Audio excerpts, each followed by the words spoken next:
72 during the final Apollo missions.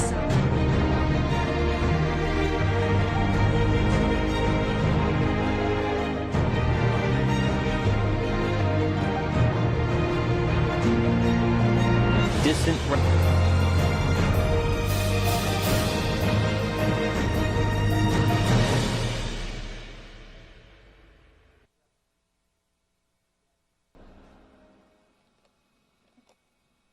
Ladies and gentlemen, it's a great honor and privilege for me and my wife Teresa to be with you for this extraordinary event, the honor of the Artemis II crew.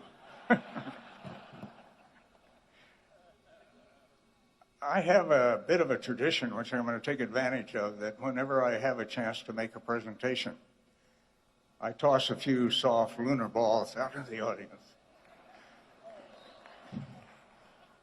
Hello, get it? There you go. Oh, we're going to need some training out there. Ladies and gentlemen, it is indeed a great honor to be with you today. The Artemis II crew has just done an outstanding job of beginning the process that we went through almost 60 years ago now in order to land on the moon and go further than that.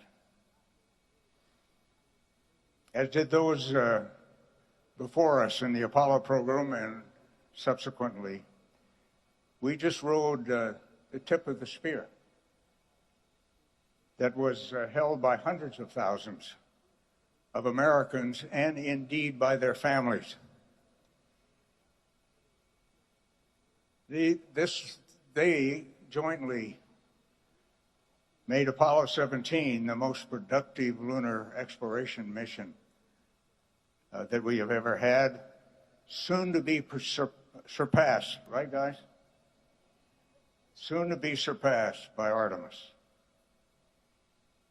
Now, I'd like to have those of you in the audience to raise your hands, and that should be just about everybody, who's either themselves or their families participated in Apollo. And that doesn't include the taxpayers, of course.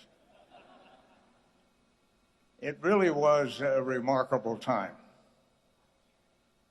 Apollo 17's success, as the success of all the other missions, was owed to the patriotic dedication, the courage, the competence of young men and women,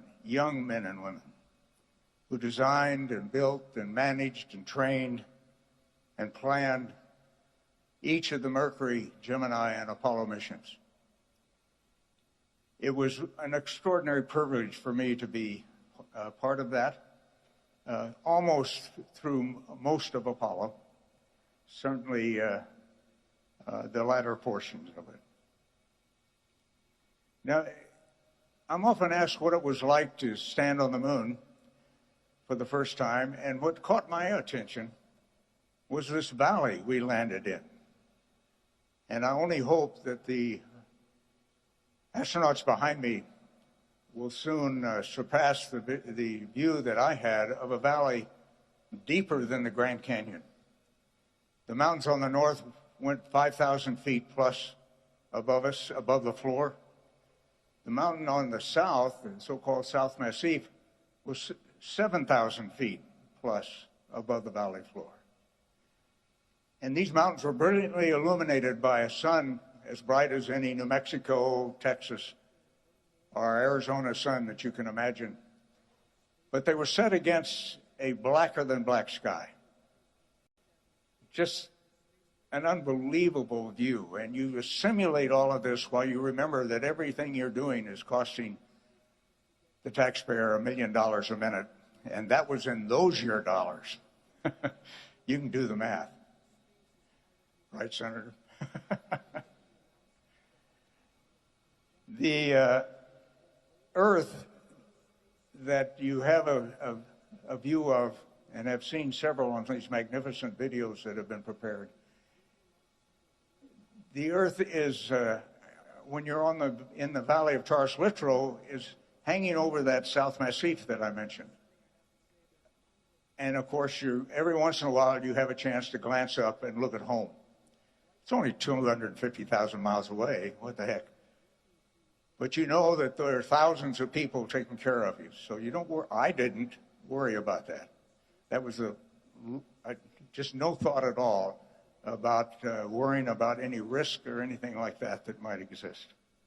You try not to do stupid things, but nevertheless, no worry. The kids particularly ask me what walking around in 1/6 gravity is like. Well, if you've ever been on a trampoline, it's like walking on an infinite trampoline, one that never ends. And I've been blessed in my life, and one of the blessings was to spend time in Norway as a Fulbright student. And I learned to cross-country ski while I was there. And that turned out to be a great technique, folks, for walking on the moon. If you want to go any distance or any rate, just practice your cross-country skiing. Now, the temperature that we were dealing with varied basically over about 300 to 400 degrees, depending Fahrenheit or centigrade or Fahrenheit, depending on how you do it. And of course, anything the sun was illuminating in the absence of any atmosphere got very hot, including your suit. Now, we had great cooling. We had water-cooled underwear, by the way, in case you've forgotten. And anything that's in the shade gets very cold. It's exposed to 4 degrees Kelvin, which is the space temperature. And maybe increasingly through my activities, continued activities as a researcher, you're sampling evidence of creation. That's what exploration of the moon and of the Earth, and eventually of the rest of the solar system is all about. We are sampling creation.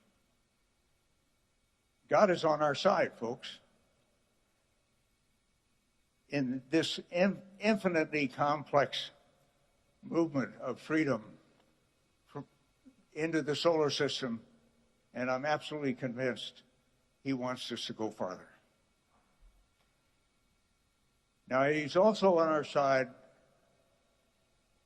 as well as the infinitely equally complex challenge we have in the preservation of freedom here on this planet. And I'm sure Artemis will continue to do what is required and will make God proud of these critical endeavors. And I want to, in advance of his appearance, thank President Trump for the fantastic support that he has given to space exploration and settlement. God bless the United States of America. And it is now my pleasure to introduce Colonel Matt Anderson, the Deputy Administrator of NASA. Thank you, ladies and gentlemen. This is incredible. How about that guy, huh? What a legend. We have a bunch of friends of NASA here this morning and a bunch of patriots as well. Thank you all for coming. Director Kratsios, Director Vogt, Director Hassett, Special Assistant Donahoe, Assistant Secretary Coleman, Deputy Secretary Danley, Chairman Cruz, Chairman Babin, Representative Elzy, Lieutenant Governor Patrick, Dr. Bonin, Representative Paul, Ambassador Fertitta, and Dr. Pybuff. Our astronauts, distinguished guests, welcome to Johnson Space Center. What a morning. As the chairman said, it's a good day to be in the great state of Texas. Yeah, let's do it.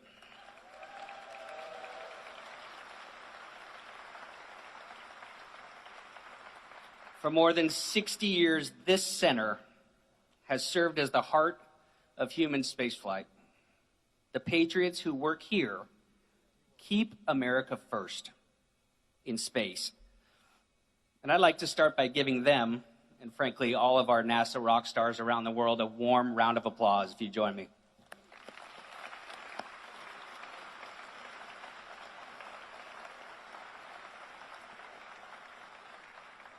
Just up the road here at Mission Control, Capcom Charlie Duke was the first to hear Neil Armstrong tell the world that he had taken one small step for man, one giant leap for mankind. And in that same room, we heard Apollo 17 Commander Gene Cernan, the last man on the moon, for now, challenge future generations to forge our destiny of tomorrow with peace and hope for all mankind. But long before the brave American moonwalkers of Apollo changed the world, they took their first steps here in the Space Vehicle Mock-Up Facility. They then handed the baton to the Space Shuttle crews, who pioneered our presence in low Earth orbit and helped build the International Space Station. Earlier this year, the Artemis II crew added their names to that history. They carried humanity around the world, around the moon for the first time in more than 50 years, demonstrated that America is ready to return and pave the way for those who will follow. In this mock-up of the Orion spacecraft, Reed, Victor, Christina, and Jeremy spent countless hours learning how to live and work inside a spacecraft roughly the size of 2 minivans. Because when you are that far from home, you don't get the luxury to call time out. You rely on your preparation, your crew, and your training. That is what human spaceflight demands. Years of training, sacrifice, trust in your crew, trust in the spacecraft, trust in the team behind you, and ultimately the courage to strap into a rocket, leave this planet behind, and carry out the mission. It's the same courage and dedication we are calling on every astronaut to bring to the missions ahead, because we need it now more than ever. The second space race has begun, and right now America is on a shot clock. Our national security, the prestige of our nation, and the dreams of millions of Americans are riding on our ability to get the job done. This is an extraordinary responsibility, but it's also an opportunity. The next generation is watching. They're going to remember the men and women who return America to the moon, build an enduring presence, and open the door to Mars. But none of this would be possible without strong leadership from the top. President Trump ignited the golden age of exploration and discovery. He gave us the vision. His Working Families Tax Cut Act gave us the resources. And the Artemis II crew took the first steps. For their courage and service, today the President will present this crew with the Congressional Space Medal of Honor. But before I bring them out, we'd like to give you a recap of what it took to earn this honor. This mission is an opportunity for our generation. It's about human history. It's the story of humanity. Artemis II is the opening act. We're going to send them farther into space than any humans have gone before. The question isn't go or not go. It's, are you going to lead or are you going to follow? We are going for our families. We are going for our teammates. We are going for all humanity. The Artemis II crew is go for launch. Full send. Let's go. 3, 2, 1. Booster ignition. And liftoff. The crew of Artemis II now bound for the moon. Humanity's next great voyage begins. Our greatest chapters are yet to be written. Go Artemis II! This is a test flight, and so every single system aboard Orion is getting tested by humans for the first time. To the stars, then what are we doing? That's why we send humans, is that we can share that experience. Kathy Moonjoy.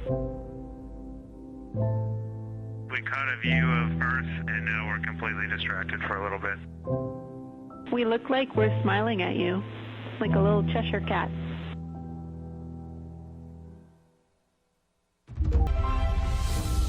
Splashdown confirmed at 7:07 p.m. Central Time. A new chapter of the exploration of our celestial neighbor is complete. Welcome home. Integrity's astronauts back on Earth. We took your hearts with us, and your hearts lifted our hearts. The golden age of exploration has begun, and we are just getting started. America, ladies and gentlemen, it is my privilege to bring to the stage Mission Commander Reed Wiseman, Pilot Victor Glover, Mission Specialist Christina Cook, and Mission Specialist Jeremy Hansen. Give it up for your crew of Artemis II. The moon, to me, it's the thing that connects me together with all the other humans in my life. I remember being a little kid lying in bed at night and just looking out at the moon in whatever phase it was in, and I was thinking, man, my friends that live like 20 miles away, they can probably look out and see that same exact moon. And then when I was in the Navy and I would look out at the moon and I'd be halfway around the planet, I would think, man, my brother can see that moon where he is and he's halfway around the planet from where I am. To me, it's a connection of life on Earth. We can all look up and see that moon, and it's always changing. The moon is never the same 2 days in a row. I love that. My name is Reed Wiseman. I'm the commander of NASA's Artemis II mission around the moon. I grew up in a little town just north of Baltimore, Maryland, about 20 miles north of the city. There was a National Guard base nearby my house, and there were A-10 aircraft that would fly over every now and then. I just would look up at them and be like, man, I want to be up there. I want to go do that. And then my brother went to the Naval Academy, and I would go every year and watch the Blue Angels fly during commencement, and that just started to grow and grow and grow. For a while, I wanted to join the Air Force, and then I realized Navy flies as well, and they fly from ships in the middle of the ocean, and that was it, like, done deal for me. That is exactly what I wanted to do for my career. Flying is freedom to me, especially when you're in a jet aircraft coming off of an aircraft carrier in the middle of the Pacific Ocean.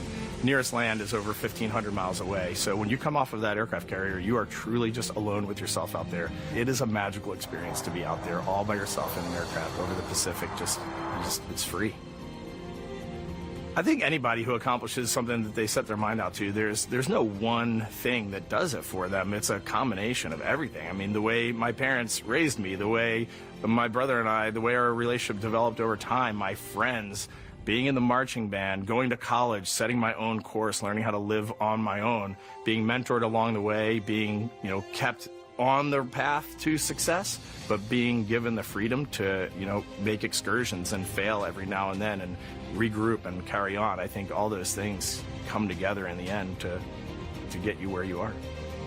I've had to overcome, I'm a human being. I've had to overcome a lot of fears. I'm pretty scared of heights. I joked about that on the International Space Station, but it turns out I'm only scared like at the edge of a building. When you're up on the International Space Station, even though you're 250 miles up, I never had that feeling of falling or that I was, at risk up there. I just kind of loved the feeling of floating and looking down at Earth.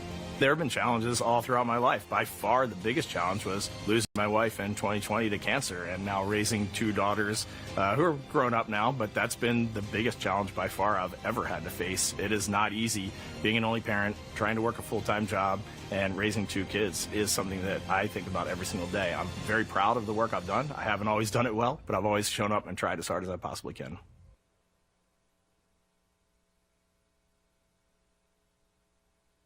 Part of, swinging for the fence and trying to go get an engineering degree, not just go to college, but get an engineering degree and then go do something challenging and technical like flying. Apollo is known serious and it's very risky, and we are all intimately familiar with that risk. And so if we go out there and we're successful and we can pass that baton on to Artemis III, that's something to really be excited about.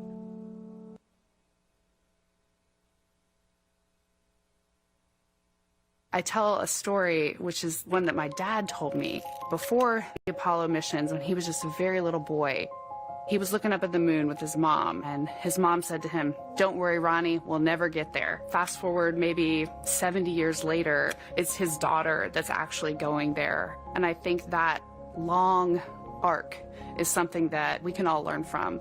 The idea that the seemingly impossible becomes possible if you just believe in it and are willing to work hard and come together to achieve it. My name is Christina Cook, and I'm a mission specialist for NASA's Artemis II mission around the moon. When I look back at my dreams as a kid, I definitely never thought I would actually get here. I was very pragmatic. Even though I'm a dreamer, I knew that the odds were way against me again, so I might as well do something I'm loving in the meantime. I definitely loved science and math in school and, did pretty well in those things, but I also loved being active. I was always outside. I loved things that made me feel small. I loved looking at the night sky, oftentimes between the pine tree branches, or I loved the ocean. North Carolina also has mountains, and when we go there, I just loved the vastness of all of those things. I loved how they made me feel and what they made me think about, and the vastness of the universe and how much out there was to learn. I'm drawn to exploring. I'm drawn to challenges that involve both mental and physical, and I'd much rather be solving problems wearing a whole lot of equipment and in a harsh environment, and that's just something I've carried with me ever since I was a kid. Thinking about the fears or challenges that I've had to overcome, there are just so many. Basically, it's just been, that has been the journey. I always say to people, do what scares you, and that means I have to follow my own advice. So doing what scares me meant getting on a plane and going to the Antarctic, getting on a plane and going to study abroad in Ghana, applying to become an astronaut, opening the EVA hatch in the airlock and going out of it into the darkness, strapping myself onto a rocket. And so for me, I think that no matter what the challenge, recognizing that if people believe in you and you believe they believe in you, the challenges seem always a little bit easier. To me, the moon, it represents history. It is a witness plate. Everything that's ever happened to the moon is still written on the moon. Every single person has looked at the moon their entire lives. We see the same moon. That's something really special. It's just the epitome of a symbol of something that's in each of our hearts, but that's also represents exploration and reaching.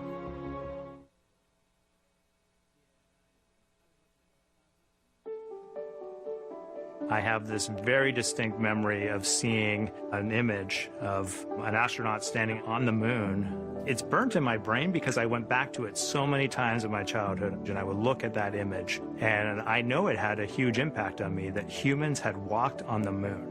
My name is Colonel Jeremy Hansen. I'm an astronaut with the Canadian Space Agency, and I'm a mission specialist on NASA's Artemis II mission around the moon.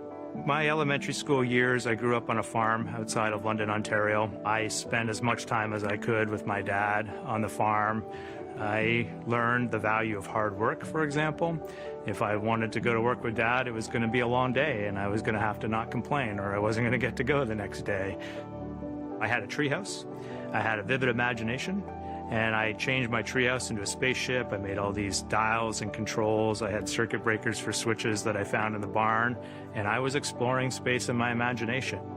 The most important thing I did to get to where I wanted to go in life, which was flying fighter jets and eventually becoming an astronaut, is I shared those desires with other people. And it turns out, just like you don't go to the moon on your own, if you could, I would have done it a long time ago in my treehouse as a kid. You have to go as a team. I think the biggest impediment to achieving my goals was, of course, myself. And I think that's a common human experience. There are many times where just little things would get in my way, and my immediate interpretation of that was, well, now that goal's out the window. You know, people must have lifted me back up, and somewhere in the back of my head, that persistence came through. And I think that's a common human experience, to doubt ourselves. I've come to this, I guess, realization that I believe that we all have gifts to contribute, and the goal is to figure out how to use your energy towards adding positively to humanity's existence on this planet. But I love it when humanity sets big goals, like sending humans to the surface of the moon with an eye to eventually going to Mars, because when we do that, we can bring together genius from not just even in one country, but around the world. I've also learned from my indigenous mentors that they refer to the moon as Grandmother Moon. So you've probably heard of Mother Earth. They use Grandmother Moon because Grandmother Moon is responsible for the water in their community, just like the moon moves the water around the planet, affects the tides.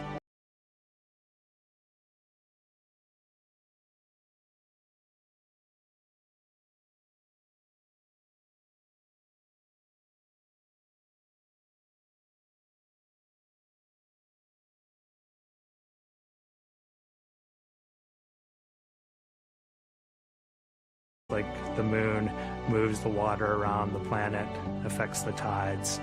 And I think that's a really beautiful thing for us as we go back to the moon, to think about all the different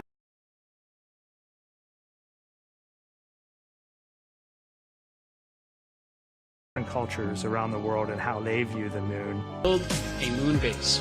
We're going to need to achieve the near impossible.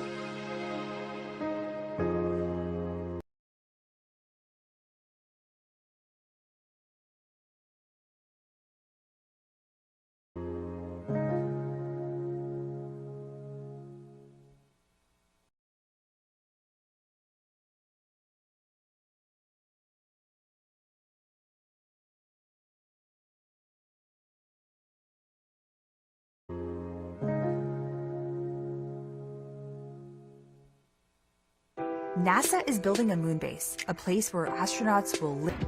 We're traveling The near impossible. We're traveling across the country to meet the companies building lunar landers for upcoming flights.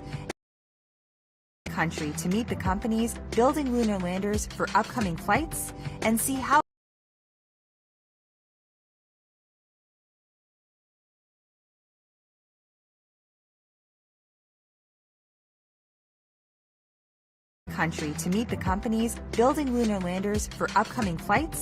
see how they're preparing for their next missions. Here's like you mentioned, our Blue Ghost mission 2 lunar lander. The lander is now stacked. It's starting to really look like a lander, and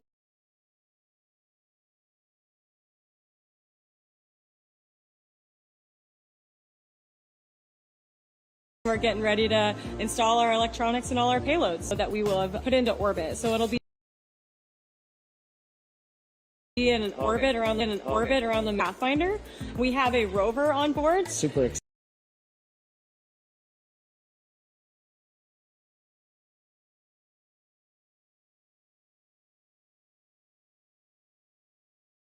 In an orbit around the moon, so that's Lunar Pathfinder.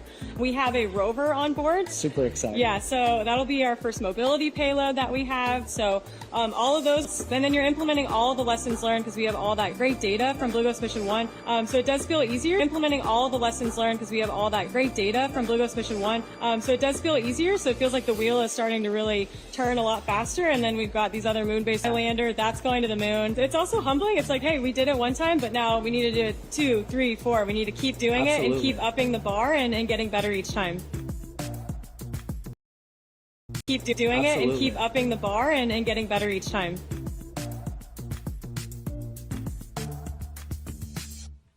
Over on the West Coast, NASA's Ryan Steffen is at NASA's Jet Propulsion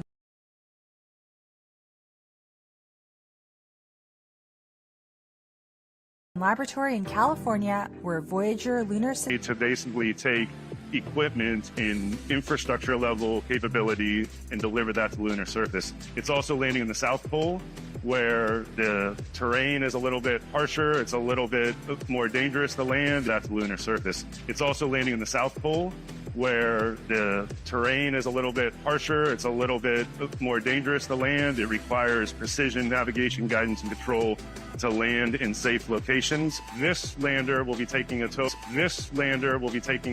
of 10 payloads, the largest of which, the Astrolab Flip rover, is the largest commercial payload to ever be delivered to the lunar South Pole. So we're thousands of miles away from where you guys assembled the spacecraft. Why did you decide to bring this out to Southern California? Jet Propulsion Laboratory has some of the best, most capable environmental testing facilities in the world, and for a lunar lander this size, really what we want to do is test the space to measure the mass of the vehicle, the total mass, the center of gravity, the moment of inertia,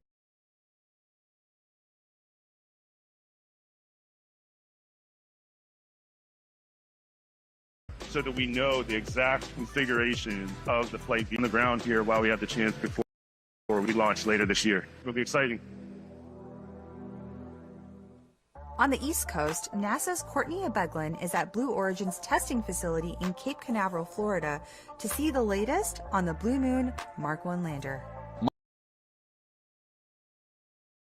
Mark 1 serial number 1 to apply to the human landing missions of Artemis.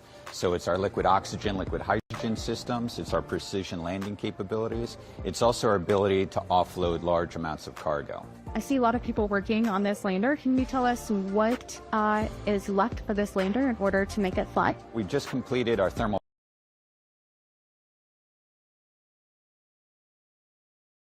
vacuum testing at Johnson Space Center in January and February of this year. We then brought the vehicle back. We did a number of tests. We first tested our RF compatibility with the TDRS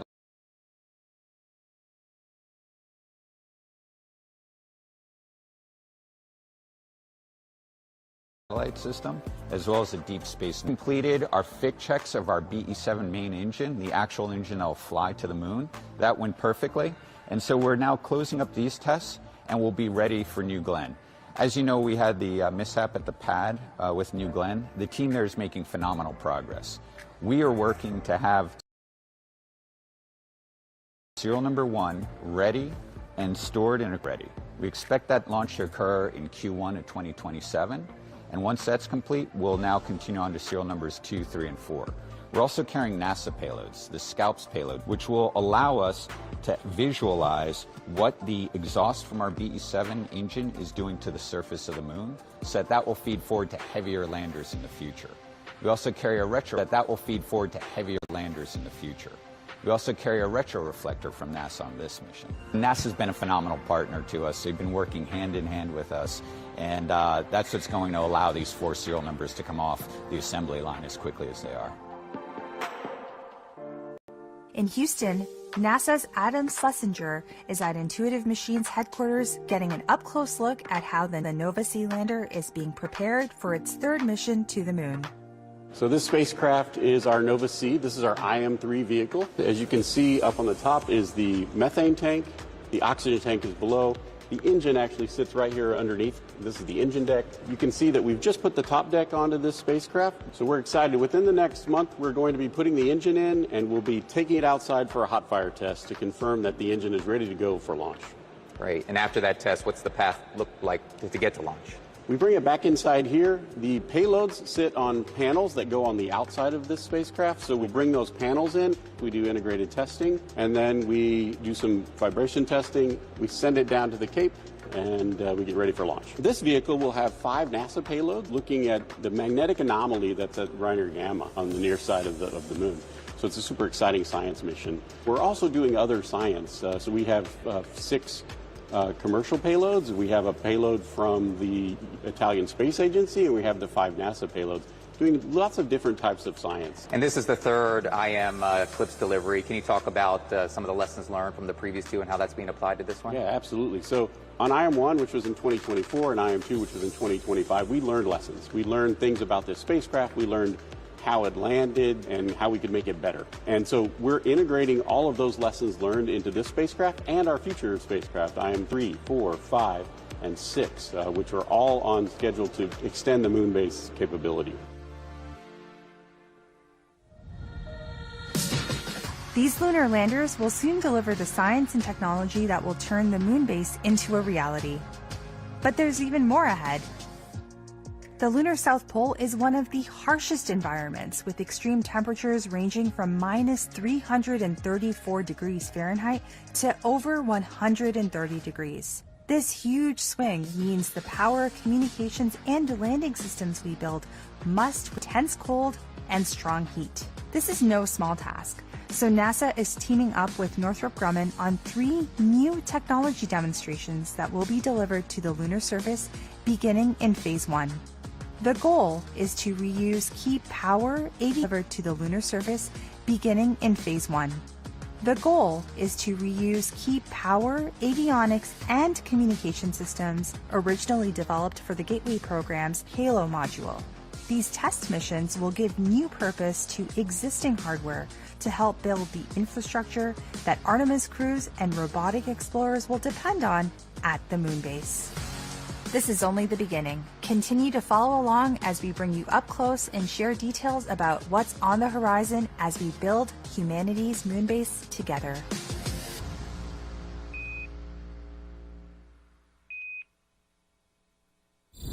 When it comes to Mars, Everyone thought we were crazy. But sometimes, that's what it takes. We're making science fiction reality, writing the next chapters in the story of Mars exploration. But it doesn't happen overnight. Getting there is never easy. The first powered flight by an aircraft on another planet. It takes courage, creativity, resilience. It takes a legacy of daring, mighty things, of failing, come on, hear me out. And picking ourselves back up. We've been here before. Decades of success. Building the future isn't for everyone. But for us, it's written in our DNA. We are the architects of the impossible. And on Mars, we've only just begun.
President Trump's administration is all about bringing back the big, bold endeavors that once defined American exceptionalism.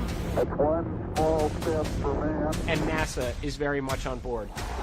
On November 7th, NASA's Kennedy Space Center in Cape Canaveral, Florida, will kick off Max Power, a two-day event showcasing the best of American innovation in air and space right here on American soil at the historic shuttle landing facility. Max Power will feature space hardware, NASA and DOW aircraft, interactive mission simulators, moon rovers. You're going to have Apollo astronauts there, Artemis astronauts will be there, behind-the-scenes experiences, one hell of an air show, and maybe even a rocket launch or two. As we honor America's 250th birthday, Max Power will help set the stage for the next 250 years of American engineering greatness. Together with our collaborators, this will be an event remembered for generations. You can head to nasa.gov/maxpower to learn more, and I'll see you on the flight line.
booster ignition, and liftoff.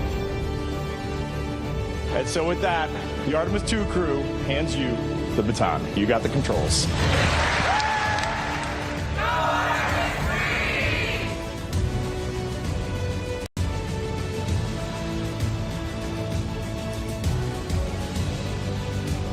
There's only one primary goal of Artemis II, is to prepare this spacecraft for Artemis III. And then we're going to go hand off that baton to Artemis III and then cheer them on full-throated. I hope that people recognize that Artemis II was the stepping stone for something so much greater.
Ladies and gentlemen, please join me in welcoming NASA Mr. President, welcome to Johnson Space Center. I am grateful to serve under a president with the vision and determination to ensure American leadership across the great frontier of space. A president with the foresight to see the diplomatic potential and give us the Artemis Accords. We now have 70 nations that have signed. The 71st will sign on Monday. The foresight to see the national security implications and give us the United States Space Force. The foresight to see the scientific, the economic, the inspirational potential and give us Artemis and Moonbase. President Trump knows great nations do great things, and he has given NASA the mandate and the resources to undertake the big, bold endeavors and achieve them. I am so grateful also to Chairman Cruz, Chairman Babin, Director Hassett, Director Kratsios, Director Pulte, and so many others that are also here from Congress for the support and the flexibility to enable the world's greatest space agency to compete in this very real second space race. To the Artemis crew, too, you stand here incredibly deserving of this recognition. Thank you for showing us the moon again, for showing the world your humanity, and for passing your knowledge and the baton to the astronauts who will follow in your very accomplished footsteps. There are no finer humans we could have sent as our ambassadors to the stars. To the NASA workforce representing the absolute best talent across the United States of America, alongside our industry and international partners, you showed the world that when we commit to these hard, these consequential endeavors, there is nothing we are not capable of achieving. And as we take this moment to reflect on what we have accomplished, let us look to where we go from here. Next year, we will launch Artemis II, and what we learn from that mission will enable the grand return in 2028, when Artemis IV brings American astronauts back to the surface of the moon. In parallel, we will launch our robotic landers, our rovers, and begin establishing that enduring presence on the lunar surface, the moon base, because this time we are going back to stay. We are not slowing down, Mr. President. This is an energized NASA, determined to do extraordinary things in and out of the atmosphere. We are rebuilding the X-plane fleet, launching more missions of science and discovery in the years ahead. And, sir, in late 2028, SR-1 Freedom will launch, and America will finally get underway on nuclear power in space. And at that moment, we will be one step closer to that next giant leap you called for during your inauguration speech when American astronauts plant the stars and stripes on Mars. Along the way, we will pursue the secrets of the universe, unlock the economic potential of space, ensure our national security in the ultimate high ground, and inspire the next generation to carry the fire of exploration even further. Ladies and gentlemen, we are here with your Artemis II heroes. This is your National Aeronautics and Space Administration. This is your president, the President of the United States of America, Donald J. Trump. Unbelievable. That man is unbelievable. I want to thank you to the very special, to the men and women of one of the most legendary landmarks anywhere in the world, the Johnson Space Center. Very special place. It's an honor to be here. And it's a place that is a monument to grit and determination and pure American excellence, and produced some of the greatest achievements in human history. And I have no doubt that under this great administrator and all of you people, you're going to have no question it's going to go further than it ever has. I really believe that. Or I made a big mistake in getting it going again, because I had to get it going. It was a little bit not going too well. You know that better than I do. We gather here on these storied grounds, though, to celebrate the immense courage and service of 4 intrepid space heroes whose sense of daring and adventure led them further from Earth than anyone has ever traveled before. Incredible. That was an incredible evening. For us, it was evening. A lot of different times all over the world. But for me, it was evening, and everybody stopped. I was at a very important meeting with the biggest people in the country, maybe some of the biggest people in the world, and somebody said, "I'd like to watch Artemis." I said, "You would, really? Right in the middle of our meeting, you want to watch?" And we actually had a television pulled up, and everybody was spellbound. Somehow, maybe it's Jared, but somehow that just caught the imagination, and we watched every minute of it. In fact, the meeting was a disaster, because after that was over, they were so excited, nobody did anything. So it was a total waste of time, but what can I tell you? But it really brought spirit. There is a spirit that we didn't see in this space so much, and now you've really brought it back. And today we're proudly awarding the Congressional Space Medal of Honor to the remarkable crew of Artemis II. Please join me in congratulating Commander Reed Weissman, Pilot Victor Glover, Mission Specialist Christina Cook, and Mission Specialist Jeremy Hansen. Great people. Thank you. Congratulations.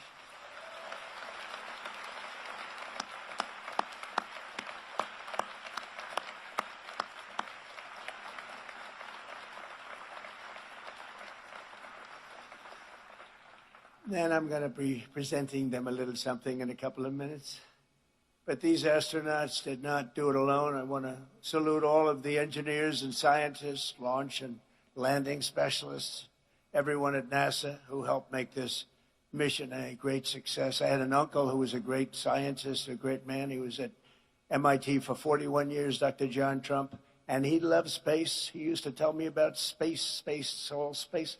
He would throw in the word nuclear every once in a while, but he loved space. We have genetically, I believe in that stuff. I love it. I find it so interesting, so amazing. It's very special. Thanks to also Associate Administrator, Chief Engineer, Amit Shathriya, and that's Artemis II Lead Flight Director, Jeff Radigan, Artemis II Landing and Recovery Director, Lily Villarreal, and thanks as well to friends of NASA. We have Senator Ted Cruz. Where's Ted? Are you here, Ted? Look at this guy. Stand up, Ted. He is a good man. We've had good moments and bad moments together. And I will tell you, he's good and he's smart and he loves what he's doing right here. This is something special, right, Ted? Also, another great warrior and friend of mine, Brian Babin, representative, congressman, does a fantastic job. Thank you, Brian. And Jake Elzy. Jake, thank you. What a group, political, so I won't, but I will tell you, from 2015, everyone thinks I ran in I actually announced in 2015, Lieutenant Governor Dan Patrick called up. He said, I want to be the chairman of your campaign in Texas, and you've never left, right? And we won it in record votes. Nobody came close. And I just want to thank you for that. You were a fantastic chairman. We didn't even have to speak too much. It was sort of good. And that's what we have to do in a little while in the election coming up. So important. Texas Controller Don Huffines. Congratulations, Don. That was a great win you had. Congratulations. We watched that very closely. Great job. And of course, we're honored to be joined by amazing members of the NASA Astronaut Corps, past and present. They are amazing indeed, and thank you for all you do and risking your lives to advance our voyage into the heavens. It's where you go to the heavens. And I understand this weekend that NASA has a very big launch coming up, the Roman Space Telescope. I was asking Jared, is that a big one? He said, it's really big. So I hope everyone that's watching, look at all the media back there, all the press. I hope you're going to inform people because it's hundreds of times more powerful than Hubble, and it will help unlock the secrets of the universe. So to everyone involved here at NASA, good luck this weekend. It's a big deal. And I was given a little briefing. I said, I want to know about this if it's so big. And it really is something hundreds of times more powerful than Hubble. No. From the very beginning, America has always been a frontier nation, and space is the highest of all the frontiers. Our manifest destiny is to explore and settle this great unknown, carry forward the light of American liberty into the stars. And Americans were the first in flight, the first in the moon, and will only be the first in space no matter where it is. And I know we're going to be looking at Mars very shortly. In fact, you're already partially there. A lot of work's been done, and that seems to be the next frontier. You'll be stopping on the moon, and you're going to be going to Mars. What excitement, what excitement. Yet when I took office in 2017, America's endeavors in space had come to a complete halt. It was held back by decades of gross mismanagement in Washington. You had Peter, well, maybe they didn't like it. Maybe they didn't like the concept. I don't know, but it was certainly not anything. It was very embarrassing, actually, what had happened. Not only had the United States lost its ability to send our astronauts to the moon, but under a number of administrations, I have to tell you, but in particular the Obama administration, we even lost our ability to send astronauts into orbit at all. We had no ability in space whatsoever. We totally lost it. With everything we spent, with all of the talent and all of the genius and all of the money, we had nothing. And when I got here, I came here, I went to Florida, I visited a couple of the places. I wanted to see what was going on. NASA was closed, absolutely closed. There was almost nobody there. that was like an empty building, not a good look. And I went down, I looked at Kennedy Space Center in Florida in particular. I saw something that you rarely see. They had grass growing out of the cracks in the runway. You had a runway that was all broken up. It was all bad. I know all about that from being very good at construction. You had the cracks in the runway. We had grass growing out of the cracks. It's almost hard to do. And I said, boy, this is sad. It was very sad. That's where we started.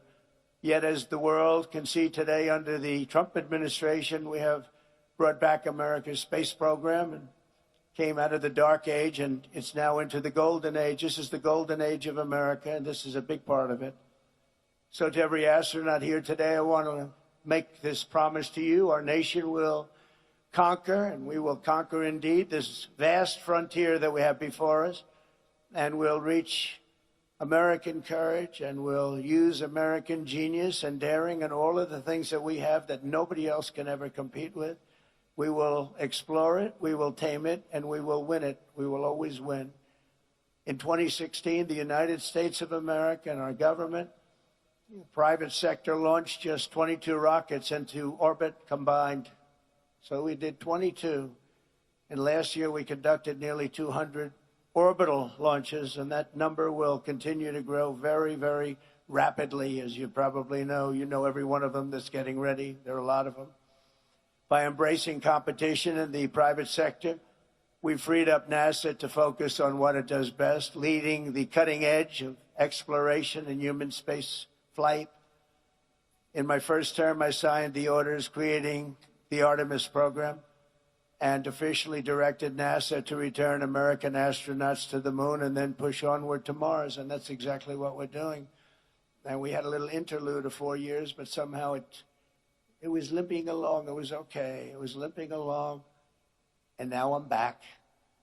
And we're doing more than limping. We don't limp. 8 years later, these dreams are really coming through at a level that nobody ever imagined. Nobody imagined what is happening now.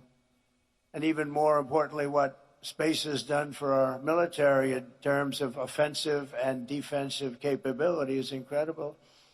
Don't forget, I was the one that gave you Space Force, and we had no Space Force. And when people heard about it, they thought we were kidding. If they thought it was like comic book stuff, it wasn't at all. It's turning out to be one of our most important branches. It'll be and only getting more important with time. And we were number 3 in space at the time I did that, and now we're leading by a tremendous amount. We made some very good original initial hires.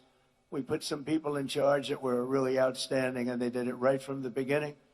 On July 4th of this year, I presented a veteran of the last mission to the moon, Apollo 17 astronaut Jack Schmitt, with a very special American flag that flew over the United States Capitol on our nation's 250th birthday. Very, very special flag.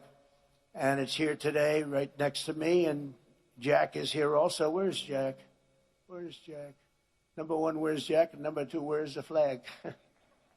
Anybody letting me know? Jack, you look good. I know the flag looks good. Where's the flag? Oh, it's over there. It's hidden behind a lot of rockets. Thank you, Jack.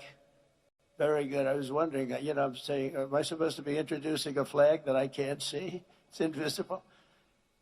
Great job, by the way. Great guy. He's still a good-looking guy. You were always a good-looking guy. Now, I think you're better with the white hair, if you want to know the truth. You look better than you did 20 years ago. Before the end of my term, American astronauts will return to the lunar surface, and we're looking forward to that. We'll do it, and we're then going to the next step. And when we do, they'll plant this very important flag to mark the site of the first permanent American settlement on the moon. They're going to have a settlement. They're building a settlement up in the moon. And we're not going to stop there, because under Administrator Isaacman, and I have to tell you, with Jared, everybody wanted him. You know that, Ted? Everybody. I got calls from you, but I got calls from Democrats. Can you believe it? I won't say anything bad about them. I'm not going to change their term or their name. But Democrats, DEM, and they called, and they said he's fantastic, which set him back a lot, because when I got so many calls from Democrats, they said, is that good or bad? But I got a lot of calls from Republicans and Democrats, something that doesn't happen very often. And the people just said he's just the best. There was no competition. There was actually no competition. And I made it, and these turned out to be better than we even thought possible, right? Even better. So we're lucky to have Jared. But NASA has already begun to work on the first ever nuclear-powered interplanetary spacecraft, which will launch in 2028 on a mission to Mars. It's coming so incredible. They have to go nuclear because they have unlimited, essentially unlimited fuel. You don't have to fill up the tanks every so many miles, right? It's incredible. This ship will be among the first of what will ultimately be a massive American star fleet, making space travel almost as common as ocean travel today and bringing our military to a new level of excellence. Again, so much of this has to do with our military. I don't know if I'd be as enthused about it, but what it's done to our offensive and defensive capability is incredible.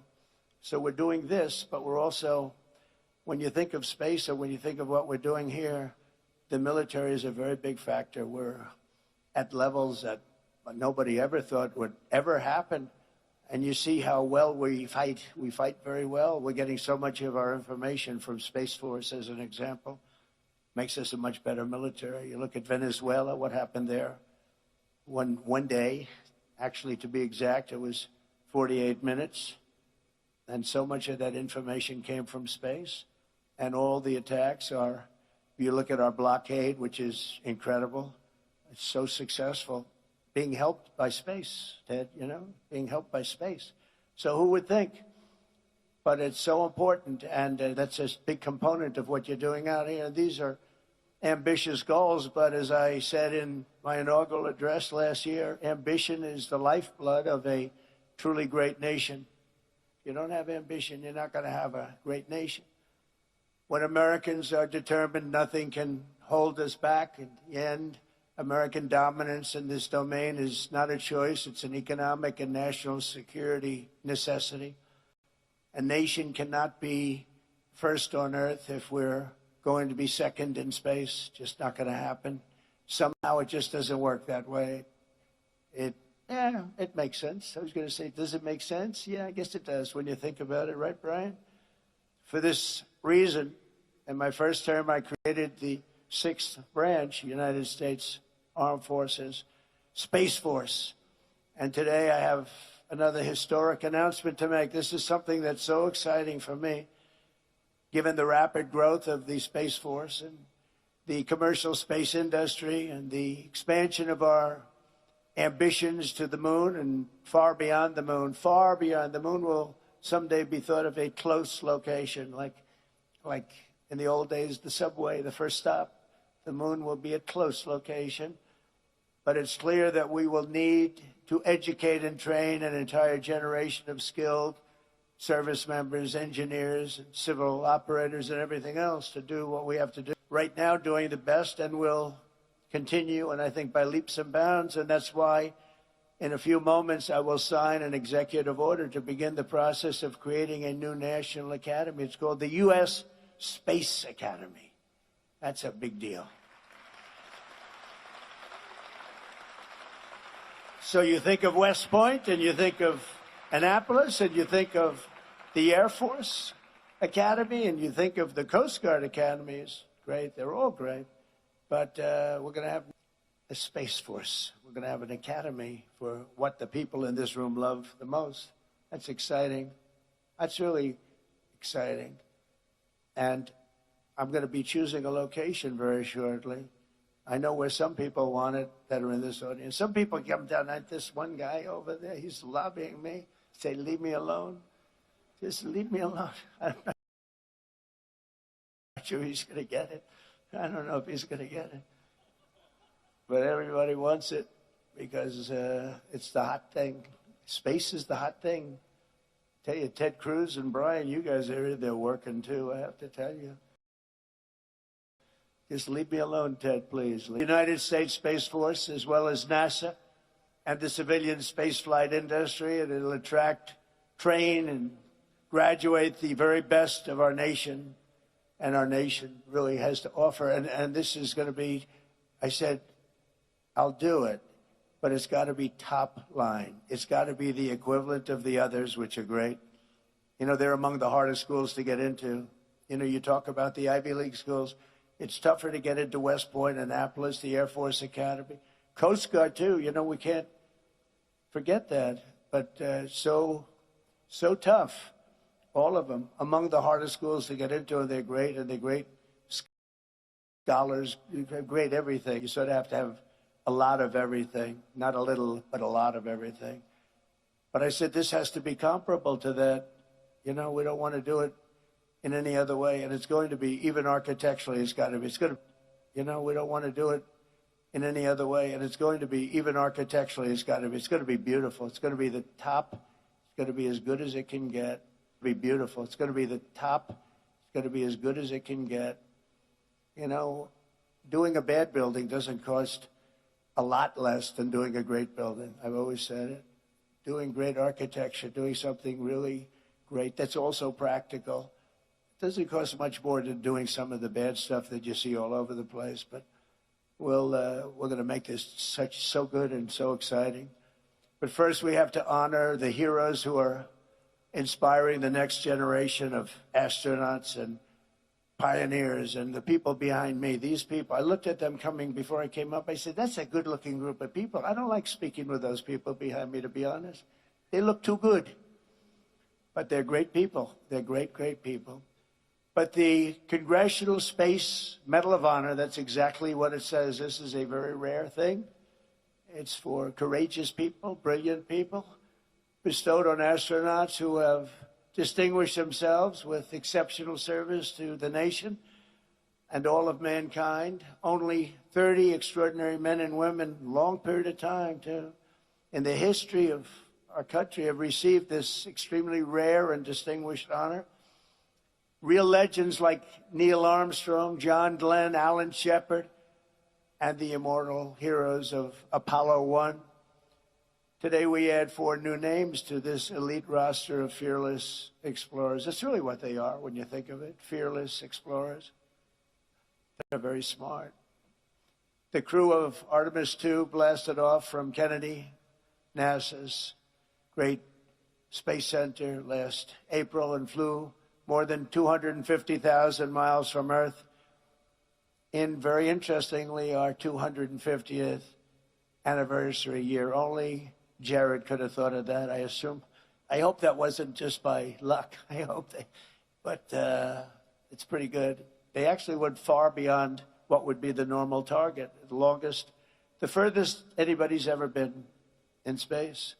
They crossed behind the dark side of the moon and glimpsed sights never seen before, never seen by human eyes, and returned to Earth at 30 times the speed of sound and splashed down in the Pacific Ocean, completing the flawless mission. It was absolutely flawless. Artemis II was led by a Navy veteran, a pilot, a father, and a great patriot, Commander Reed Wiseman. With unfailing strength and calm, Reed led the crew through every phase of the flight and their safe return to Earth. He was a great leader, respected by everybody. As many people will remember, during the mission, the crew named a previously unnamed lunar crater in loving memory of Reed's wonderful wife, who he lost to cancer. So they call it the Carroll Crater. So that's making Reed a little weepy right now, because I heard she was an incredible woman. Will never be forgotten now. She'll never be forgotten. We honor her. And truly, the memory is all about the moon. That's a great one.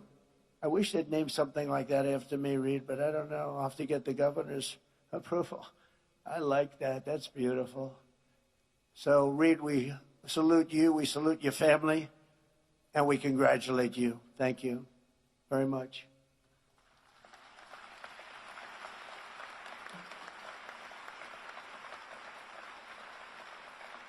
And today we also honor a distinguished naval aviator with an outstanding record as a test pilot, He served in 24 combat missions for our country before taking on the most dangerous mission of all, pilot Victor Glover. Victor led guidance, navigation, and control operations with perfect skill and absolute total precision. And you have to have great precision or things will not go well. And he did it with the heart and the faith that brought out the best in this incredible team. Before the spacecraft passed behind the moon and lost communication, and they did. I was watching. There was absolutely none. I said, what's going on? But they lost total communication with Earth for a fairly extended period of time. Victor turned to prayer and reminded us all of God's love for all of his children. And Victor, thank you very much and congratulations. It's incredible. Great story. We also, thank you.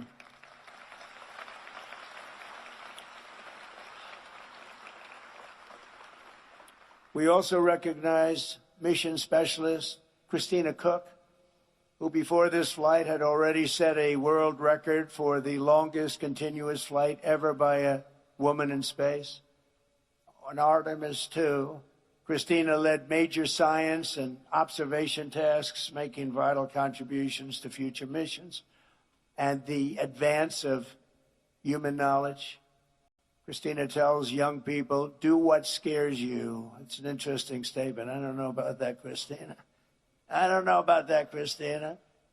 But that's the attitude that you have to have. You want to do this. And that is the attitude that she has, and I think that everybody standing behind me has, frankly. The further she went, the stronger she got. She was really amazing, they say, on the trip. She was just amazing. So, Christina, thank you very much. We appreciate it. Great job.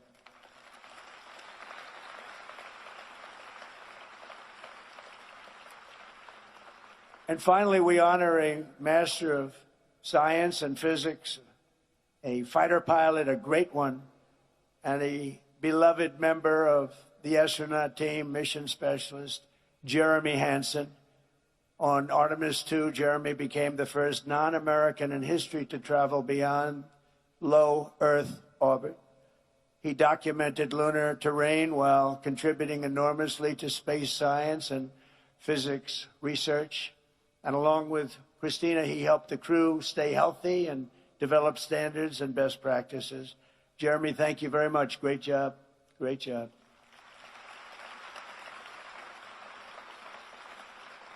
So with unmatched bravery and unwavering faith, these four extraordinary astronauts renewed the legacy of the pioneers and explorers who charted the world's oceans, climbed its highest summits, and tamed the American West. Great people, great men and women, incredible. That spirit is written into the soul of our nation, and in the daring deeds of these heroes, we're reminded that for America, no aim is too high, no journey is too far, no challenge is too tough. In this country, we're limited only by the size of our aspirations and the scale of our dreams. We have the American dream, and the American dream is back. I think the American dream is back, stronger than ever before. We're doing great. This country is doing great right now. Never did anything like it. 81 stock market highs in 1.5 years, never been anything like it, including they broke it again yesterday for the 81st time. And $19.2 trillion is being invested in our country from outside countries and interests and people. And we've never seen it. That's why I call it the golden age. It's an exciting time. Tomorrow's going to be very exciting. And today, thanks to the crew of Artemis II, those dreams are closer than ever before, and we're on the cusp of an adventure and something that's so special. People have really not imagined anything. It's really, civilization is into the stars.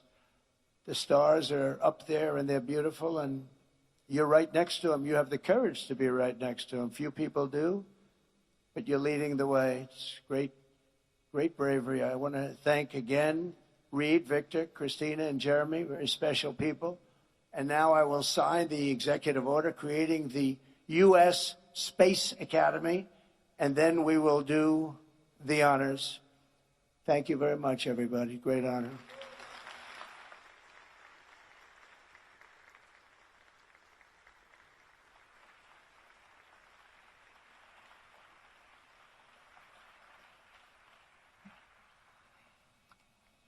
Okay.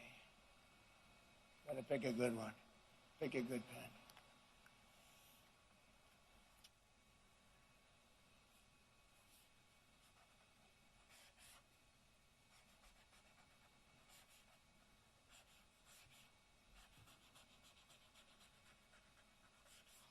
That's a good one.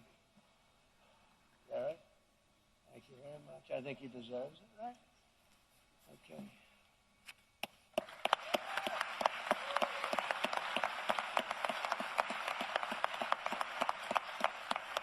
Thank you, Travis.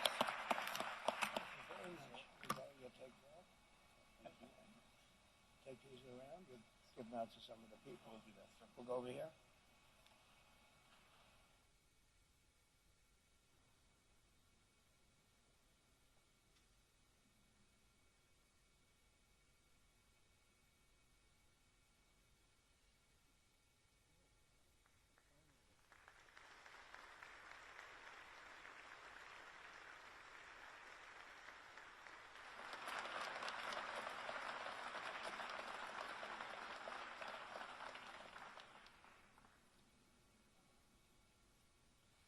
Ladies and gentlemen, the President will now present awards to the crew of Artemis II. As mission specialist on Artemis II, Jeremy Hansen demonstrated exceptionally meritorious contributions by executing spacecraft communications, navigation procedures, and pre-launch verification activities, including pressure suit regulator checks and Orion systems configuration. Throughout the lunar flyby sequence, he led and executed detailed observation protocols, capturing and documenting lunar topography, eclipse phenomena, and solar corona behavior while directing real-time scientific data collection for geology and heliophysics research. He performed manual control assessments and crew health evaluation tasks, including the orthostatic and tolerance garment test, advancing validation of systems and human factors performance essential to future lunar landing operations and long-duration deep space missions. During the mission, he was integral to the crew surpassing the Apollo 13 distance record and reaching approximately 252,760 miles from Earth, farther than any humans in history.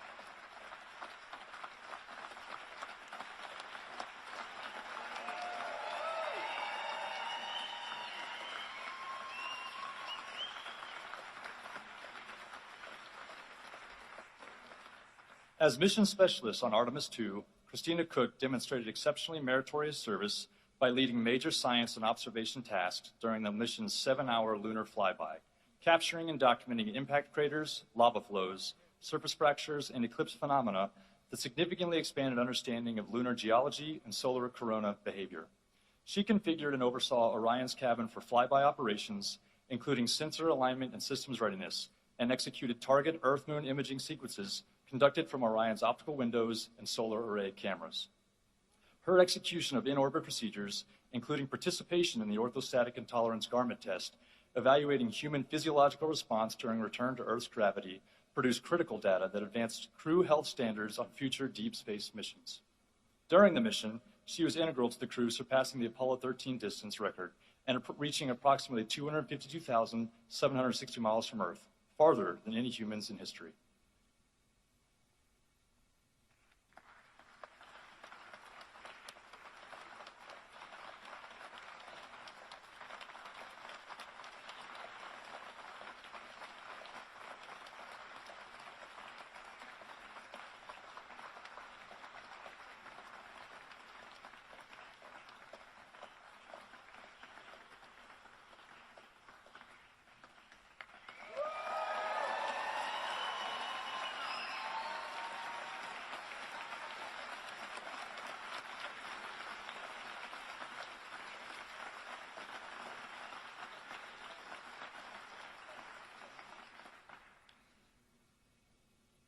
As pilot of Artemis II, Victor J. Glover distinguished himself through exceptionally meritorious performance by commanding and executing guidance, navigation, and control operations throughout launch, translunar injection, and return phases.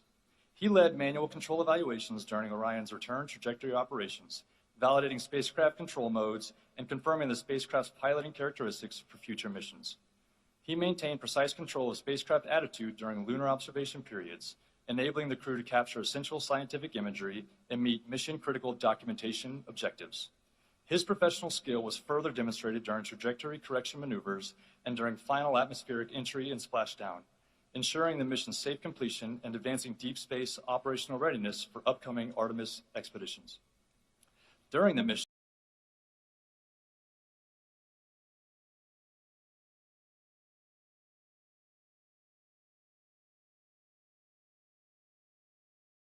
space operational readiness for upcoming Artemis expeditions. During the mission, he was integral to the crew surpassing the Apollo 13 distance record and reaching approximately 250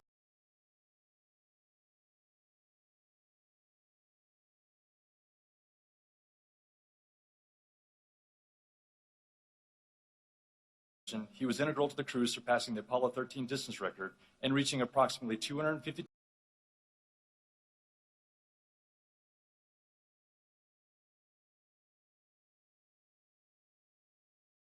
2,760.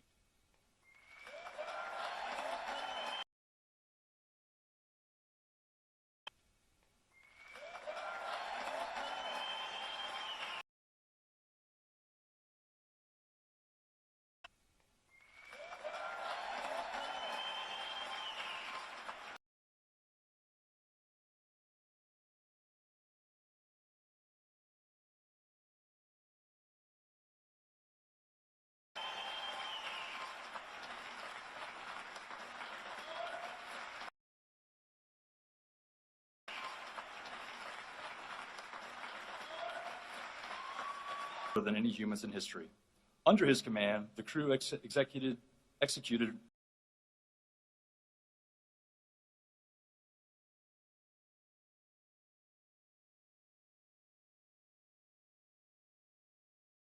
than any humans in history. Under his command, the crew executed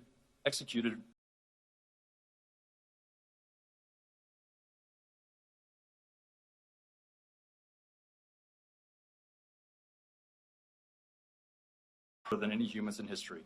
Under his command, the crew executed return trajectory correction burns, manual control evaluations, and system verification procedures.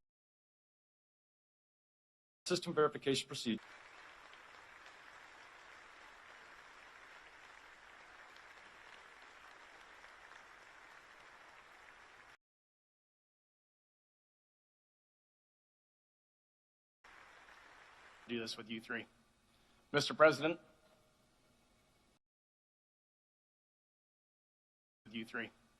Mr. President, it means a lot that you are here at the Johnson Space Center.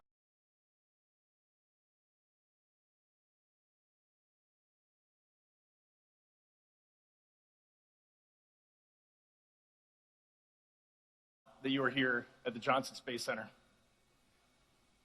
It underscores the important work that is going on here in mission control, in furthering human exploration. On the launch pad, when we were getting ready to ride this magnificent rocket, the crew said three things. Victor Glover said, "We are going for our families." Many of you are here today. Thank you so much for supporting us. Christina Cook said, "We're going for our teammates." Mr. President, when we were backstage and we heard you mentioning some of those names of those people who sent us on this mission and brought us back safely, that was warming our hearts. Thank you for honoring those people. As Jeremy said, we're going for all humanity. When we went around the far, Jeremy said, we're going for all humanity. When we went around the far side of the moon, which has now been rounded up to 252,760 miles, we'll take it, keep rounding it up. We got to talk to us, as you said, how proud you are and how proud our nation is of the job that we have just accomplished. And for us, that is what we set out to do. We wanted to inspire this nation and inspire the world. And for us, that showed us we were on the right track. So thank you for that call. We wear these 4 medals, and we are going to wear them with pride. But please know, it is not pride for ourselves that we feel, and I truly mean that. It is pride for the grit that our families had. It is pride for that team, this NASA team that sent us on this mission, and it is pride for the international community that stood alongside us, got this vehicle ready, operated it, and cheered us on. So thank you for stood alongside us, got this vehicle ready, operated it, and cheered us on. So thank you for bestowing this honor on us. And in closing, how cool it is to be an astronaut here in Houston, and to see how cool it is to be an astronaut here in Houston, and to see our entire astronaut corps standing here supporting us. And behind me, you have the Artemis II crew, Randy, Luca, Frank, and Dr. Andre Douglas. And we are so excited to see where Artemis III goes and where the rest of this office goes, thanks to Ms. leadership. Thank you all.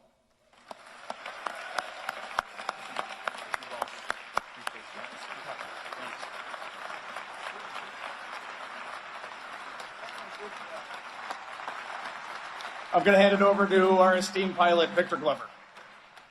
So, Mr. President, when we were in your office, and you were so gracious to us, lavishing us with gifts and so much of your time, we had mentioned getting you one of these blue flight jackets. Here we have your jacket today, and you'll notice the NASA, we affectionately call this the NASA meatball. But on the sleeve, you'll see the team that we are a part of in the astronaut office, and that is the Flight Operations Directorate. There's a lot of neat symbology on that patch, and I can explain it to you, or some of the team can later. Underneath that, you have the Artemis II mission patch, which we told you a little bit about, and then you've got 45 and 47 patches, which represent that vision that Reed was talking about earlier. And so we are people of our word, and it is great to be able to give this to you in front of everyone. Thank you, sir. Thank you.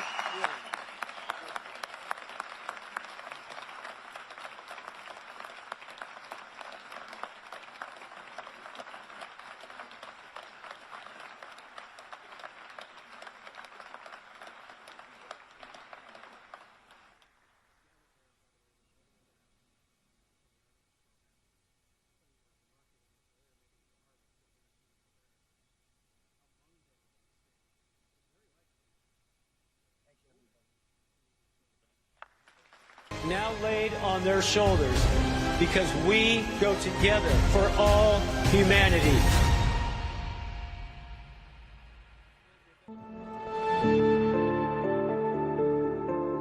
NASA has a rich history of test flights, and we do it for a reason. It goes all the way back to Mercury, to Gemini, to Apollo, to Shuttle, STS-1, Station, where the 2 modules came together, and we put that first crew on. Demo 2 on SpaceX, a lot of work went into that.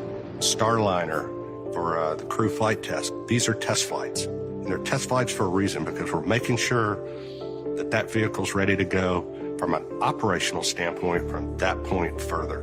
And Artemis is no different. NASA was established to undertake big, bold endeavors in air and space, to undertake the near impossible. The next up is America's return to the lunar environment. What we learned from that mission is going to help enable America's return to the lunar surface. When we arrive to the moon, we're there to stay. Our mission calls for 4 names. It's difficult to pick just 4 from a group that by its very definition attracts the best and the brightest that humanity has to offer, as humanity looks to find its place among the stars. My name's Norm Knight. I'm the Director of Flight Operations at NASA Johnson Space Center. Well, let me tell you a little bit about what Flight Operations does. You could think of us as a service provider to the major programs at NASA, both for low Earth orbit and for our exploration goals to Moon and Mars. We plan, we train, and we go execute and fly the missions. Assigning a crew for a mission is complicated. I'll tell you that. We look at our experience base and we say, all right, here's the mission, In this case, Artemis II, higher risk being a test flight. So what complement of experience base do we want on this mission? With a test flight, we typically like pilots that have test flight experience, test pilots. In addition to that, you look for cohesiveness with a crew. We need mission specialists on board that are able to do a lot of the tasks. We go look at an experience base within the office and say who best can fit these needs. How can they work, or will they work together in an environment that's cohesive to aligning to the mission, and you end up with an experience base with those crew that then provide everything possible to guarantee mission success going forward. As head of flight operations, I have the privilege of getting to know each and every astronaut. The best part of my job, is that I'm surrounded by people who inspire, who give hope to those that might follow in their footsteps.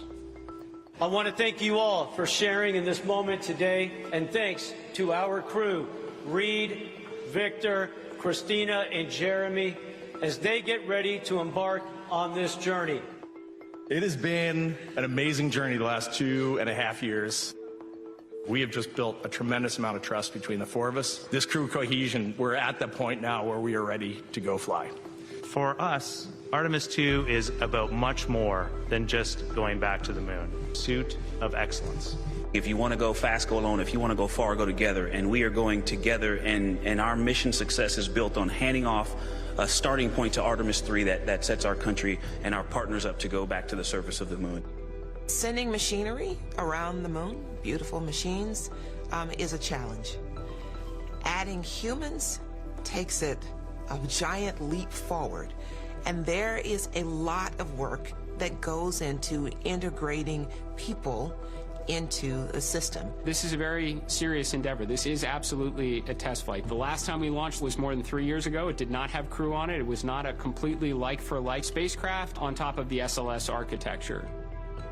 We basically invented all of the training for the Orion spacecraft and the rocket and put it all together, and now we're in the middle of giving all of that information to the crew to prepare them for the launch. For me, the heart of Artemis II are the individuals, the people that are on board that Orion capsule. They are going to represent us as humanity going out into space on this incredible journey. And to me, that's the real piece there, is the human element.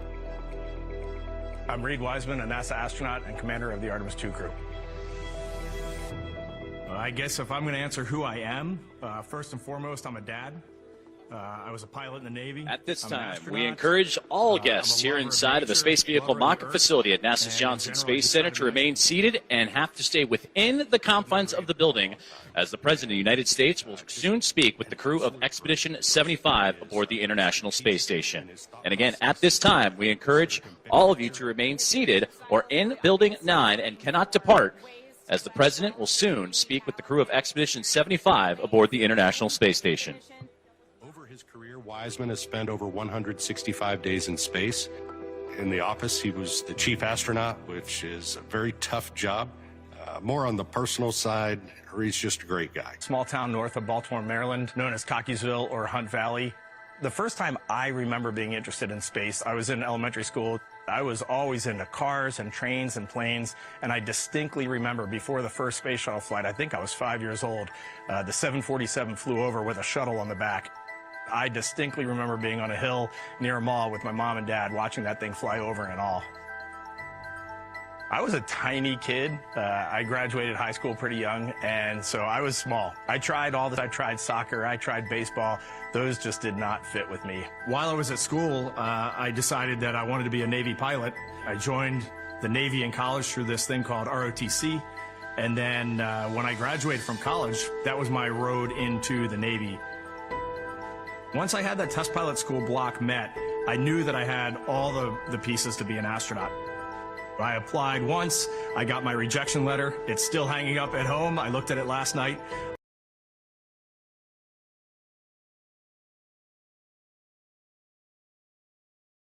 I thought it was hand-signed. It wasn't hand-signed. Absolutely fantastic. Way better than I had imagined. getting to accomplish a dream, getting to go out and seize that, you have to sometimes look back and just congratulate yourself. Just take a minute and say, man, you did the thing that you set out to do. What would I tell 8 or 9-year-old Reed? Hey, stay the course. You're doing great. Have some confidence, because I definitely didn't have a lot of confidence as a kid. So go out and have fun and try to do good every day. While we're looking at everybody, if you'll find the lens, just go and look.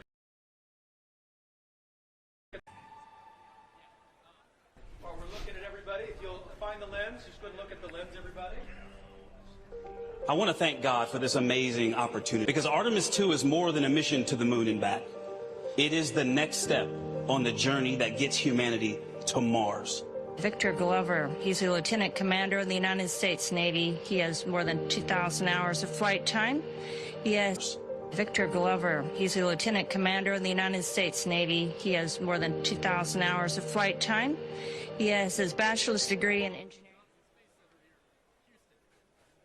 Good day from Mission Control Houston at the Johnson Space Center. You're with us in the International Space Station Flight Control Room, where at this hour we are awaiting the arrival of the President of the United States, Donald J. Trump, who is coming to Mission Control to be greeted by officials and flight controllers, and to have an opportunity to talk to members of the Expedition 75 crew aboard the International Space Station. On a day in which a full moon rose overhead, the President just awarded the 4 astronauts of the Artemis II crew the Congressional Space Medal of Honor for their historic circumnavigation of the moon during the Artemis II mission back in April. We're in Flight Control Room 1 here in Mission Control, 1 floor down from the historic control room where we controlled humanity's first steps on the surface of the moon on July 20th, 1969. President Trump will be briefed on space station operations by Dana Weigel, the program manager for the Low Earth Orbit program, and will be greeted by Flight Director Pooja Jasrani, who's our Orbit 2 flight director on console today, before he spends a few minutes talking to Space Station Commander Jessica Meir of NASA and NASA crewmates Jack Hathaway and Anil Menon. Meir and Hathaway launched to the station on the SpaceX Dragon Freedom in February, Freedom being a fitting tie to the President's visit here today. Meir and Hathaway are in the final weeks of their planned 6-month mission. Menon launched to the station back in July for an 8-month mission. The flight control team here is part of operations that monitors the International Space Station and its crew 24 hours a day, 7 days a week, 365 days a year, the operations that have presided over the space station since its first Element launch in November 1998, and the start of a continuous human presence since November 2000. This is the first time a sitting president will have called astronauts on the International Space Station from here in Mission Control, the third time a sitting president will have called astronauts in space from Mission Control.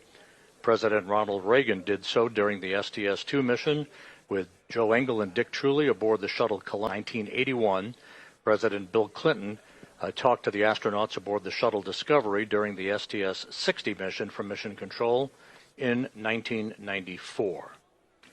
So we are just moments away from the President of the United States entering the room for his greeting by officials here, and an opportunity to talk to the Expedition 75 crew aboard the Ladies and gentlemen, at this time, we encourage you to remain seated or return to your seats as soon the President of the United States, inside the Johnson Space Center's historic Mission Control, will speak with the crew of Expedition 75 aboard the International Space Station.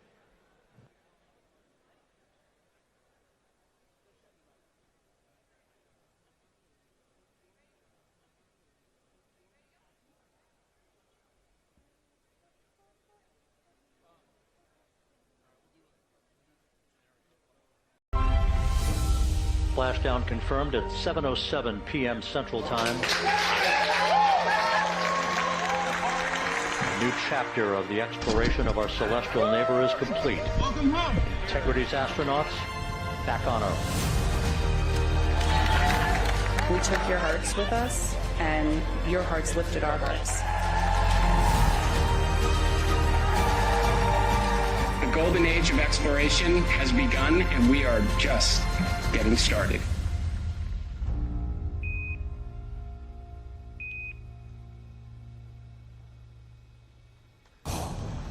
Ladies and gentlemen, please welcome United States Senator and Chairman of the Senate Committee on Commerce, Science, and Transportation, Ted Cruz.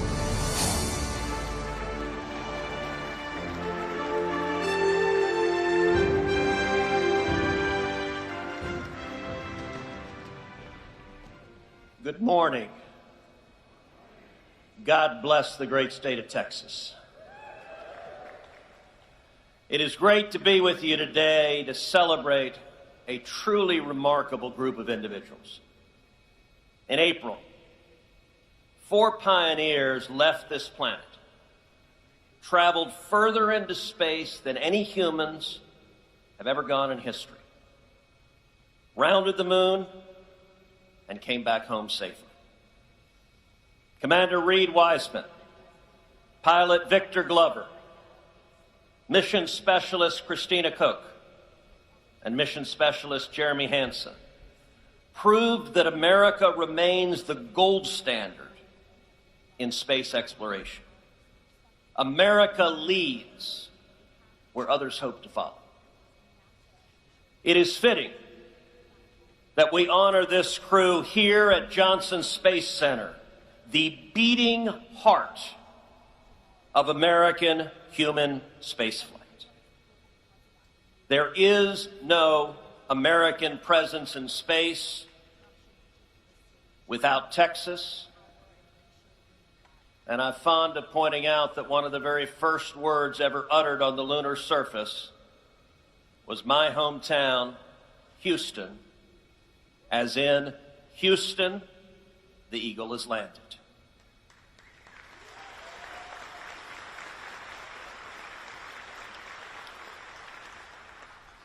Elsie's a Dallas guy, so I got to glare for that one. While Artemis II was in orbit, I was fortunate to spend time in the mission evaluation room with those working tirelessly to bring the crew home. Each of you are critical to securing America's Artemis legacy, and I thank you for your disciplined service. I also want to thank President Trump for his bold vision for American leadership in space, and my good friend NASA Administrator Jared Isaacman for working night and day to turn that vision into a reality. I am grateful to work with both of you hand in hand to secure American leadership in space. No administration has done more for space leadership and space exploration to assure that America is in front and America is leading. President Trump has made clear that America will return to the lunar surface, that America will continue to lead in low Earth orbit, and that America will go to Mars, and the first boot to set foot on the surface of the red planet will be an American astronaut.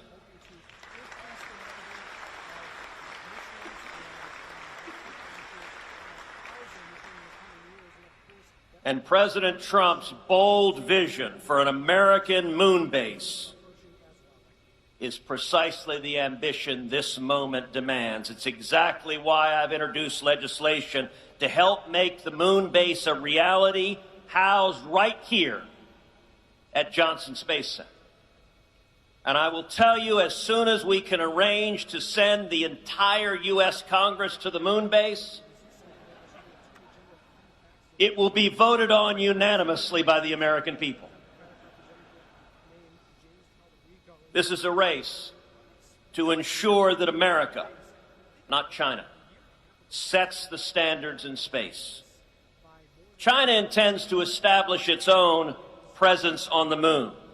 We cannot afford to sit and watch from the sidelines. We will beat China.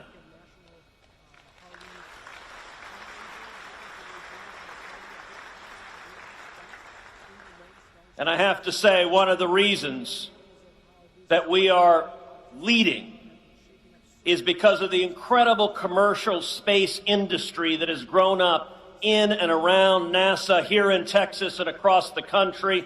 Bold entrepreneurs including Dave Limp at Blue Origin, Cam Gafarian. And I want to point to you something that I think we're going to look back as a turning point in space. Earlier this year, the IPO of SpaceX, the largest IPO ever, made at least 6 new billionaires, made over 400 centimillionaires, and made over 4,400 new millionaires. Now, what does that mean? I think we're going to look at this moment like the Cambrian explosion that began spreading life on planet Earth. Because you're going to see all of those young techies who suddenly have a gigantic amount of money and a big vision, and I'm telling you, 10 years from now, that SpaceX IPO will have created a venture capital ecosystem here in Texas that is going to fund hundreds of new space ventures and is going to make sure that Texas continues to lead in space for the next 100 years. The next astronauts who travel to the moon will do so because of Artemis II. Future generations will look back to this mission as a turning point in lunar and space exploration because of Reed, Victor, Christina, and Jeremy, and the countless people who made this mission possible.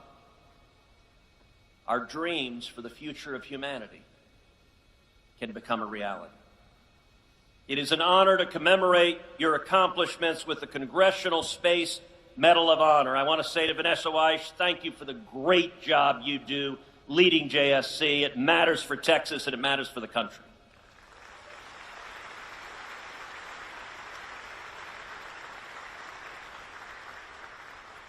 And to each of the heroes we honor today, thank you for proving that the American spirit of exploration is alive, that our greatest days are ahead of us, and that the next frontier belongs to those bold enough to reach it.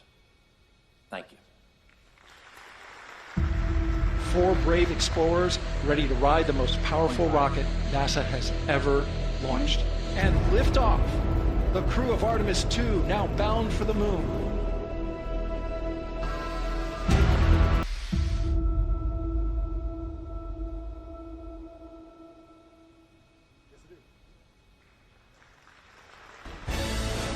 Please welcome the Associate Administrator for NASA's Human Spaceflight Mission Directorate, Dr. Lori Glaze.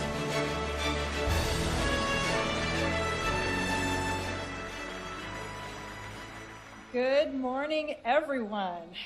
Wow, it is just an incredible privilege to be here as the President awards our Artemis II crew with such a prestigious distinction.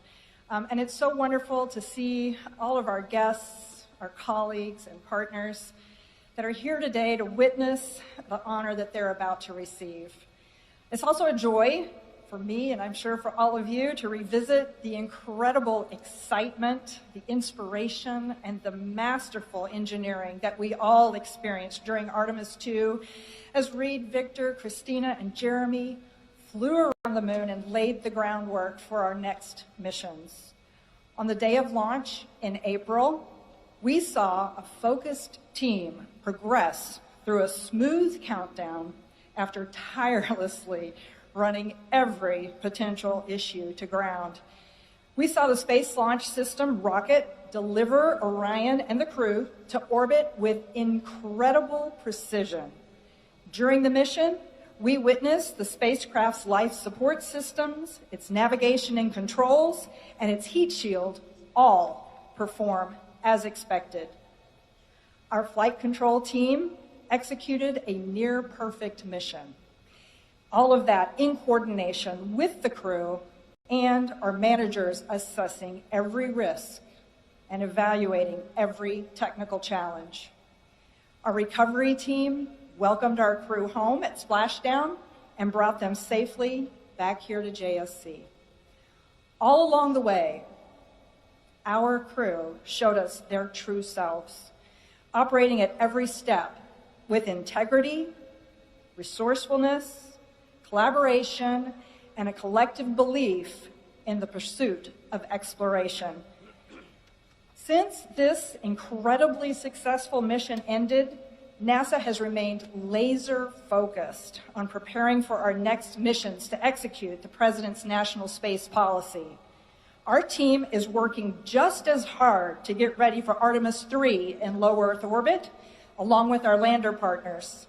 We're moving with urgency to prepare for our first Artemis missions on the moon's surface, and we're preparing to build the moon base. We continue to fly our expedition crews aboard the International Space Station, which is essential because humans are critical to maintain and upgrade the station and to perform the sophisticated, hands-on research and technology demonstrations for deep space exploration that can't be done here on Earth. Throughout more than 25 years of continuous human presence, we've carried out thousands of science investigations from more than 110 countries, driving breakthroughs in human health and biological and physical sciences. And it serves as our proving ground for how we are going to live, work, and thrive in space. The space station is a gold standard of laboratories and partnerships, and our work in microgravity will continue to advance our scientific knowledge, deliver direct benefits to humanity, and equip us to send humans on long-duration missions to the moon and Mars.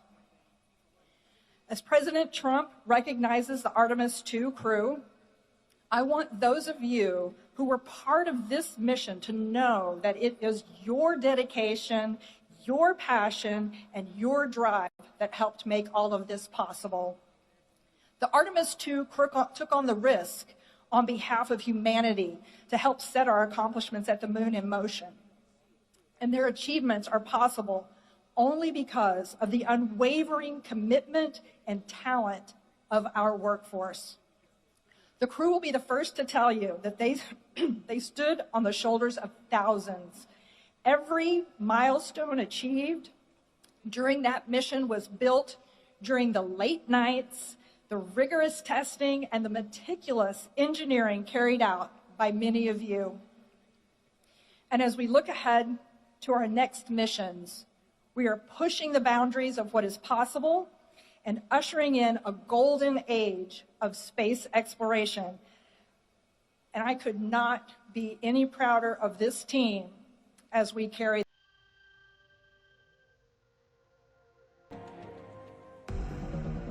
We choose to go to the moon. One small step for man.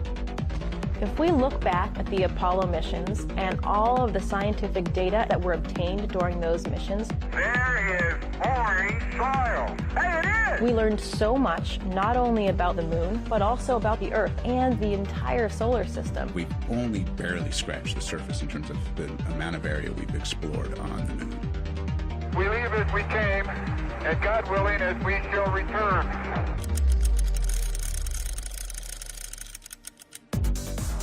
America has always been a frontier nation.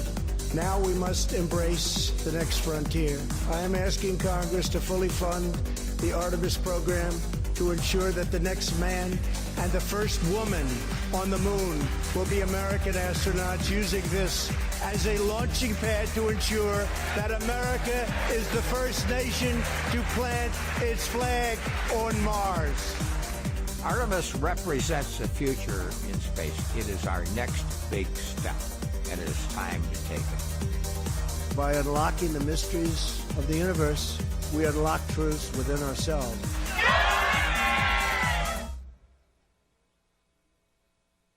At this time, we invite you to rise if you are able, and veterans and active duty military may render a salute as we honor America with our national anthem.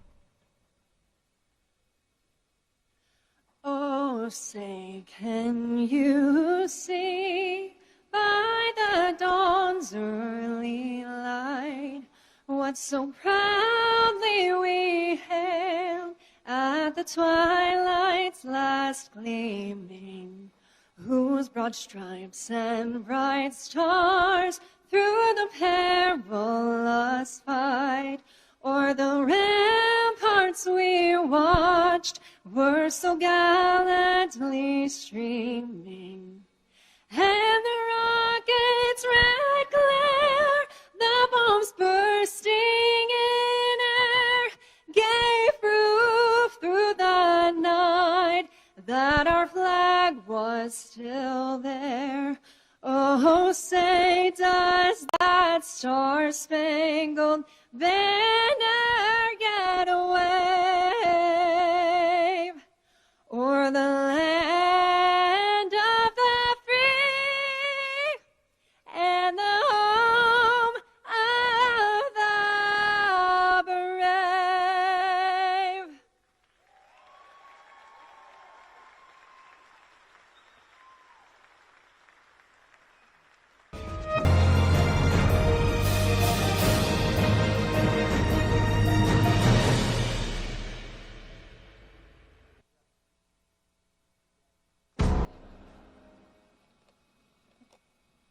Ladies and gentlemen, it's a great honor and privilege for me and my wife Teresa to be with you for this extraordinary event, the honor of the Artemis II crew. I have a bit of a tradition, which I'm going to take advantage of, that whenever I have a chance to make a presentation, I toss a few soft lunar balls out into the audience. Hello, get it? There you go. Oh, we're going to need some training out there. Ladies and gentlemen, it is indeed a great honor to be with you today. The Artemis II crew has just done an outstanding job of beginning the process that we went through almost 60 years ago now in order to land on the moon and go further than that. As did those before us in the Apollo program and subsequently, we just rode the tip of the spear that was held by hundreds of thousands of Americans and indeed by their families. They jointly made Apollo 17 the most productive lunar exploration mission that we have ever had, soon to be surpassed, right guys? Soon to be surpassed by Artemis. Now, I'd like to have those of you in the audience to raise their hands, and that should be just about everybody, who's either themselves or their families participated in Apollo. And that doesn't include the taxpayers, of course. It really was a remarkable time. Apollo 17 success, as the success of all the other missions, was owed to the patriotic dedication, the courage, the competence of young men and women, who designed and built and managed and trained and planned each of the Mercury, Gemini, and Apollo missions. It was an extraordinary privilege for me to be part of that, almost through most of Apollo, certainly the latter portions of it. Now, I'm often asked what it was like to stand on the moon for the first time, and what caught my attention was this valley we landed in. And I only hope that the astronauts behind me will soon surpass the view that I had of a valley deeper than the Grand Canyon, The mountains on the north went 5,000 feet plus above us, above the floor. The mountain on the south, the so-called South Massif, was 7,000 feet plus above the valley floor. And these mountains were brilliantly illuminated by a sun as bright as any New Mexico, Texas, or Arizona sun that you can imagine. But they were set against a blacker than black sky. Just an unbelievable view. And you assimilate all of this while you remember that everything you're doing is costing the taxpayer $1 million a minute. And that was in those year dollars. You can do the math. Right, Senator? The